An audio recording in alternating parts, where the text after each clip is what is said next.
This video is brought to you by one of our shirts for the day. I was gonna be a liberal for Halloween, but my head wouldn't fit up my ass. There's a $5 off promo code for you for every shirt in the store.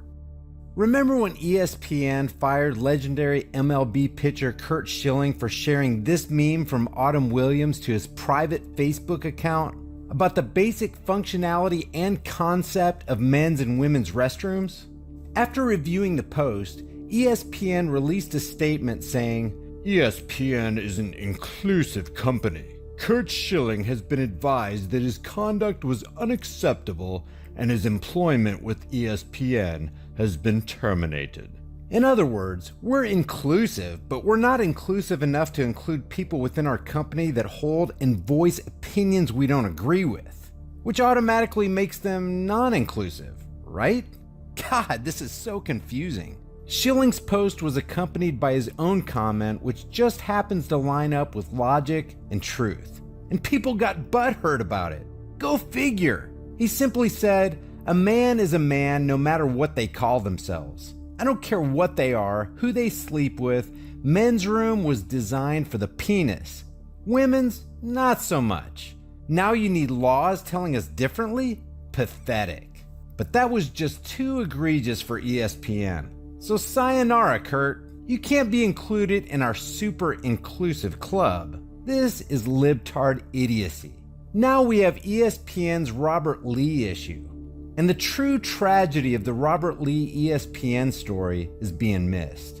What a powerful symbol of progress, diversity, and inclusion this could have been. This week, ESPN pulled off the Triple Lindy version of stepping on your own Johnson. It decided that appeasing a few social media trolls, even though they claim that that's not what it was about, mattered more than a powerful and meaningful symbol of diversity. Oh yeah, and inclusion. Instead, what was once the #1 cable channel, regardless of format, continued its descent into the mouth of social justice warrior madness as it removed an announcer from an upcoming football broadcast at the University of Virginia because his name is Robert Lee. Not Robert E. Lee, mind you, but Robert Lee. Oh, and did I mention that this Robert Lee is a millennial Asian? Not exactly a chip off the old Confederate block. His parents weren't even alive to see Appomattox. And he's not even old enough to have watched The Blue and the Gray when it first came out. But that didn't stop Reuters from originally claiming that he was named after the man who surrendered the South. But since I can only slam one manifestation of stupidity at a time, back to ESPN.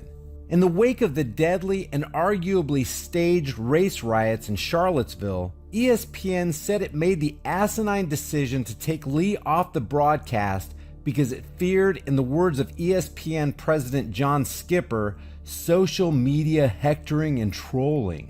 And to think, if ESPN truly feared those lethal online memes and Putin's brigade of Twitter bots, all it had to do was ask the online inquisition at CNN to open a can of digital whoop-ass on those keyboard commandos. But alas, that's not the road they chose. And let's be honest here. The backlash against ESPN's decision demonstrated the network was indeed in a no-win situation regarding Robert Lee. Either subject themselves and their announcer to becoming targets of derision, or reassign Lee and stand accused of pandering to idiots who might take offense at his name. And while CNN's victim card-pulling Roxanne Jones applauded ESPN's decision as the right move, it can be logically argued that no decision would have been the best decision. Besides, doesn't common sense tell you that quivering like a scared child is not an adult answer to the mere possibility that there might be a monster under your bed ready to grab your ankles? God, do we even have to quote Sticks and Stones? That brings us to the cruel irony here, which has been missed by the very progressive utopian zealots who regularly justify using a sports network as a tool of the people's revolution. The progressives at ESPN are so drunk on political correctness, even while they say they aren't, that they missed a real opportunity to champion the very diversity they claim as their mission. I mean, what a powerful symbol of progress and diversity it would have been to have an Asian face named Robert Lee announcing a game on a campus that was just ablaze with racial strife and conflict. That's exactly the statement and symbolism the nation needs right now. And that's the message that a liberal mindset of not very long ago would have gladly jumped on in order to seize the day's moral high ground. Hey ESPN, meritocracy triumphs over aggression. God-given talent triumphs over tyranny. And embracing the grand irony of a statistically improbable and precise name popping up in the exact location of the very epicenter of recent racial tensions would have been the icing on a priceless cake. The melting pot wins. But this isn't your father's liberalism. This is its cancerous and idolatrous progressive progeny that thinks the melting pot is for literally Hitler. In progressivism, there is no victory, only victimology.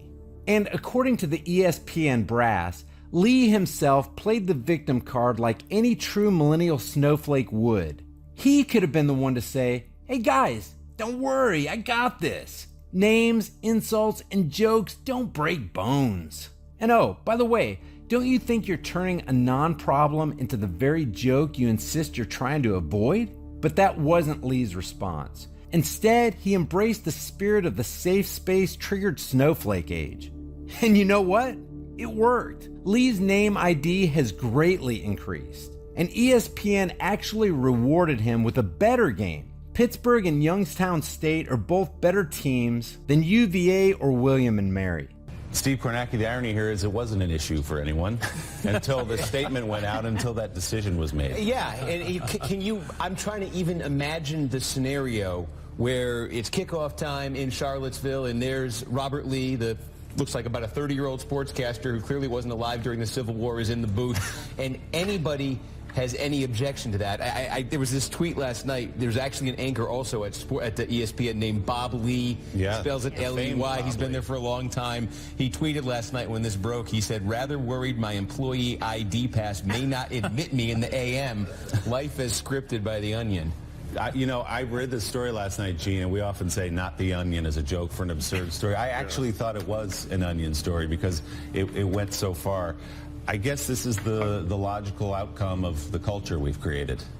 Actually, it's not logical at all. Well, it's not crazy. Logical. Maybe it's just the outcome. No, it's the stupidest thing I've ever heard. This is why Donald Trump has that 33%. I just think this is really dumb. It is really dumb. I just want to say in full disclosure, I have family members, including my sister, who work there, my brother-in-law, good friends. None of them had anything to do with this decision. And come to think of it, maybe that makes those of us who still tenaciously cling to antiquated notions like integrity, honor, courage of conviction, and self-awareness the schmucks after all. In the final analysis, it looks like ESPN's claims that they were trying to avoid prompting public ridicule rather than public offense just ended up subjecting the network to the very mocking they had hoped to head off. What do you guys think? Leave your thoughts for the world and the Google Thought Police in the comments below. Guys, if you enjoyed this video, give it a like and share it with others. If you're new to the channel, hit that subscribe and notification button and you'll be alerted when I upload new videos. Today's shirts for the day are Truth, the new hate speech, Truth is treason in the empire of lies, and McDeath's, eat fast, die young.